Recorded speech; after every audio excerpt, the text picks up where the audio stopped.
Fashion has a dirty secret. It has the worst repeat purchase rate in all of e-commerce. Someone buys a dress for a wedding, the wedding happens, and you never hear from them again. So if you run a fashion brand, your list is probably full of one-time buyers.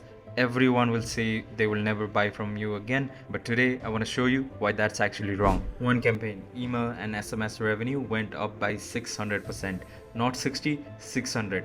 Store revenue tripled and 34,000 just from a couple of emails. That campaign was for a client of mine, a premium moments dress brand with that exact graveyard list. Same list, same product, same kind of offer they'd run before. The only thing that we changed was the structure, and the buyers were there all along. So in this video, I'll walk you through it piece by piece so you can run it on your own list as well. And the whole thing is written up in a playbook, a full PDF inside my Discord server. The link is in the description, so grab that before you build. Alright, let's get into the screen. Okay, let me give you a quick picture of where this brand was before the campaign. They had a warm list and people genuinely liked the brand, right? But their email strategy was the same one that every fashion brand uses. Whenever a sale came up, they would send a blast and everyone on that list would get the same email on the same day. And the thing about blast is that every single one works a little worse than one before, right? And now the brand had a birthday sale coming up on their hero dress line, and I'm not going to share the exact offer, but what I can tell you is that it was a type of discount that they had already run before. Nothing new, nothing crazy, right? And the old move would have been just to announce it and blast the entire list. Instead, we turned the sale into an event. An event has something that a blast will never have, which is a before, right? There are 5 phases here, and I want you to watch how each one sets up the next one. First phase is the past, right? Before the sale ever opened, we sold something entirely different, and that was a pass. We announced that the birthday sale was coming up and that customer could sign up for a birthday pass before the launch. The pass got them two things. It got them the early access to the dress, meaning they could shop before the public, and it entered them into a giveaway for a free dress. Now, here's the lesson in this phase. Don't open your sale to everyone at once. Make the people raise their hand first, right? Because those sign up tell you exactly who wants it. So when launch day arrives, you're not blasting a cold list and hoping someone sticks. You've already got a group of people standing at the line, standing at the door, waiting for it to open, right? And by the way, that giveaway cost the brand exactly one dress. That's it. One free dress pulled in sign up from people who weren't even planning to shop at that week, right? The second phase was to basically build the desire and remove the doubts. Once the pass was out there, we sent 2 emails before the launch, and here's the interesting part. Neither of them was selling anything. The first email was pure product. It told the story of the dress line, what it looks like, how it actually feels, and why customers love it, with no push and no pressure, right? Its only job was to make people want the dress before they were able to buy it. The second email is my favorite one in the entire campaign, and it was a sizing email.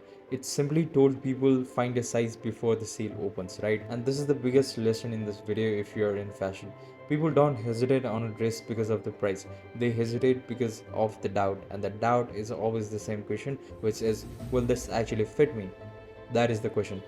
And that one question kills more fashion order than anything else. So we answered it before the launch. By the time the door opened, the customer had nothing left to think about, right? Most brands just jump straight from the announcement to urgency. We spent 2 full days building the desire and clearing out doubts, and that's exactly why the launch day converted the way it did. Third phase is what I like to call we close the door, right? The day before the launch, we went into final call mode.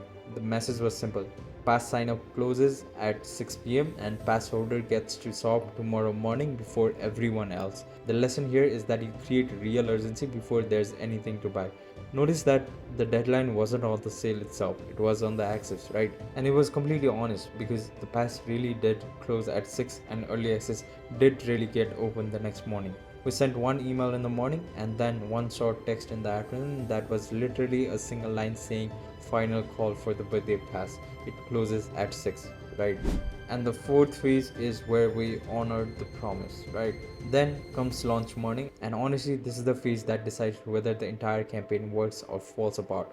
Pass holder got in first, they received their own message before anyone else. telling them early access was now open, and the public got nothing at that point. Then later in that day, the same sale opened up to everyone with the main list and a text. Here's the lesson to it. If you promise people early access and blast your whole list at the same time anyway, you lie to them, right? Your customer will feel it, and your next event will be dead before it even starts. The promise has to show up in actual send order and not just in the copy. And there's a long-term win hiding in this phase too. When early access turns out to be real, you're actually training your list, which means more people will grab the pass next time, which means every single event you run after this one gets even stronger, right? Now for the final phase, we close the window, right? At the end of the launch day, we sent the last 2 messages of the campaigns. There was an email letting people know that there are only 4 hours left, and then one final text to close the deadline. These messages didn't explain anything, right? Because they didn't need to. Everyone still on the list had already seen the campaign by this point. These two sent had exactly one job, and that was to catch the people who were interested the whole time but just hadn't pulled the trigger yet, right? And here's the lesson. There is always a group of people who wait until the final hours. Always. If you skip the closeout messages, that money just stays sitting on the table. So now let's look at what those 11 messages actually did. 34,000 attributed to email and SMS, which came out to about 76% of everything the store ever made during that window, right? And email and SMS revenue went up by over 600%, and the store's total revenue went up by over 300%, right? And I want you to remember who all of this went to. This was a list full of one-time dress bars, the exact customers that fashion brands write off every single day. It was the same list, same products, and even the same offer, and not even the offer was new. The only thing new here was the structure, meaning that 600% growth didn't come from the new customer. It came entirely from the list that they already had. So, if you run a fashion brand, here's what I want you to walk away with. Your one-time buyers are not gone.